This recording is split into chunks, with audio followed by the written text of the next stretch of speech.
A gente começa por Brasília, um destaque importante: o Supremo Tribunal Federal retoma o julgamento sobre a descriminalização do porte de maconha para o consumo. Direto então para Brasília com a repórter Janaína Camelo. Janaína, boa noite para você. A análise ainda está em andamento, é isso? Bem-vinda. Sim, Tiago, ainda está em andamento. Boa noite a você, boa noite a todos que nos assistem. Bom, o Supremo está analisando aí a aplicação do artigo 28 da Lei de Drogas, que prevê aí sanções alternativas, né, para quem portar drogas para consumo próprio. Mas nesse caso aqui, o Supremo está analisando esse caso apenas com relação à maconha. Então, o início dessa sessão começou aí com a abertura pelo presidente do Supremo, né, o ministro Luiz Roberto Barroso, onde ele fez questão de esclarecer, Tiago, que o Supremo não está decidindo sobre a legalização de drogas. A gente separou um trechinho do que ele disse, vamos ouvir. O Supremo Tribunal Federal considera, tal como a legislação em vigor, que o consumo de drogas, o porte de drogas, mesmo para consumo pessoal, é um ato ilícito.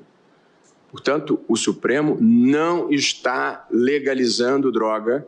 O Supremo mantém a droga como o consumo como um comportamento ilícito.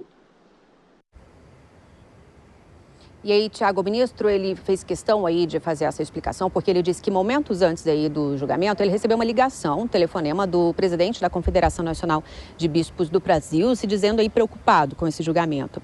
E aí, com isso, o ministro André Mendonça, que já apresentou o seu voto contrário aí à descriminalização, né, ele pediu a palavra ali, interrompendo essa abertura inicial ali do presidente do Supremo, dizendo que quem tem que atuar nesse caso realmente é o legislativo, segundo ele. E isso acabou criando um desentendimento com o presidente da corte. A gente vai ouvir também esse trecho. A grande pergunta que fica é o ilícito administrativo. Quem vai fiscalizar? Quem vai processar? Quem vai condenar? Quem vai acompanhar a execução dessa sanção? Não existe. Essa deliberação, com a devida vênia aos entendimentos em contrário, tem que ser adotada pelo legislador. Eu sou contra, mas eu me curvaria caso o legislador deliberasse em sentido contrário, apenas conseguindo a minha opinião e entendo com a devida vênia que o presidente da CNBB não é vítima de desinformação. Bom, Vossa Excelência acaba de dizer a mesma coisa que eu disse, apenas com um tom um pouco mais panfletário. Eu, ao início da sessão, disse, estamos discutindo se é ato ilícito administrativo ou se é ato ilícito penal. Vossa Excelência entende que é ato ilícito penal e tem todo o direito de achar, mas a minha explicação foi absolutamente correta do que está sendo decidido aqui, se é ilícito penal ou se é ilícito administrativo. E aí, depois aí dessas falas dos ministros, quem começou ali a ler o seu voto foi o ministro Dias Toffoli, que na última sessão, né, desse julgamento, ele tinha apresentado o pedido de vista para interromper esse julgamento. Então, ele começou a ler o seu voto, sendo o nono ministro nesse julgamento a votar. E aí, no início do seu voto, Tiago, ele disse o seguinte, disse que tratar o usuário de maconha como tóxico delinquente não é a melhor política pública de um Estado social-democrático de direito. O voto do ministro Dias Toffoli se estendeu pelas 4 horas seguintes aí da sessão de hoje. E aí, ao longo desse voto, ele acabou abrindo aí uma terceira via, uma terceira corrente nesse julgamento, entendendo que a lei atual já não criminaliza o usuário, então que por isso não é necessário alterá-la. E aí ele citou aí o caso específico que o Supremo está julgando, que é um recurso aí de um usuário que foi condenado, na verdade, por 3 gramas aí de maconha. A gente vai ouvir o que o ministro explicou mais cedo.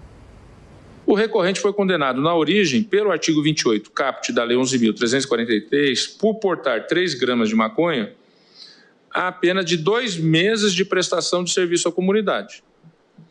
Isso está previsto no artigo 28? Está. Isso é crime? Para mim, não. Não tem caráter criminal. É uma sanção administrativa que o juiz ouve por bem, no caso concreto, aplicar ao recorrente. Por isso, diante do exposto, no caso concreto, voto no sentido de negar provimento ao recurso extraordinário.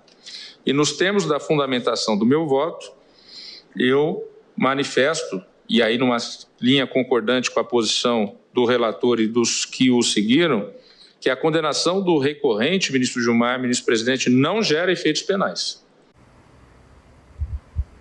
Então, assim, Dias Toffoli, Tiago, reconheceu a constitucionalidade do artigo 28 da Lei de Drogas e também reconheceu que a aplicação das medidas alternativas não acarreta em efeito penal. Depois desse voto dele, a sessão foi suspensa e será retomada na próxima terça-feira. Então, como esse placar está agora, está aí com 5 votos pela descriminalização do porte de maconha para consumo próprio. Quem votou aí nessa linha foi o ministro Gilmar Mendes, que é o relator, né? O ministro Edson Fachin, Luiz Roberto Barroso, Alexandre de Moraes e Rosa Weber. Como o Flávio Dino substituiu Rosa Weber, ele não vota nesse julgamento. Os 3 ministros que já votaram contra a descriminalização são os ministros Cristiano Zanin, André Mendonça e Nunes Marques. E aí, um voto, que é o voto do ministro Dias Toffoli, em uma terceira linha aí, votou para considerar que a lei já não criminaliza o usuário. Os ministros também estão discutindo, Tiago, o critério aí para a diferenciação do usuário do traficante de drogas, né? Então, neste caso, já votaram aí 4 ministros para definir que a quantidade máxima para que se considere usuário deve ser de 60 gramas de maconha. 2 votos para que a quantidade seja de, no máximo, 25 gramas. 1 voto para que seja de 10 gramas. Um ministro entende que quem deve deliberar é o Congresso Nacional e 1 voto para que a Anvisa determine isso. Então, só lembrando que esse julgamento ele começou em 2015 com o voto do ministro Gilmar Mendes, que é o relator pela descriminalização do porte de drogas para consumo próprio. E aí esse julgamento foi tomado no ano passado, onde ficou então decidido que, na verdade, se restringiria só à maconha. E aí de lá para cá esse julgamento foi suspenso já 2 vezes. Só para lembrar também que é uma matéria de repercussão geral, né, Tiago? Então, após essa decisão, esse julgamento do Supremo, essa posição da Suprema Corte deverá ser aplicada em todas as instâncias em casos aí semelhantes. E nesse caso, o ministro Dias Toffoli abriu uma divergência, a gente continua acompanhando, então o julgamento será retomado na semana que vem com as informações de Janaína Camelo, do Judiciário em Brasília. Bom, vou chamar já os nossos comentaristas, Dora Kramer e também Cristiano Vilela. Dora, boa noite para você, bem-vinda. Dessa vez foi o momento do Supremo retomar esse julgamento em paralelo com o Congresso Nacional está decidindo questões totalmente diferentes, mais relativas às drogas. E no próprio Supremo há essa divergência. Quem que legisla, se é o Supremo, se é o Congresso Nacional que deve criar alguma questão. De qualquer forma, houve desentendimento também entre os ministros. Boa noite, bem-vinda.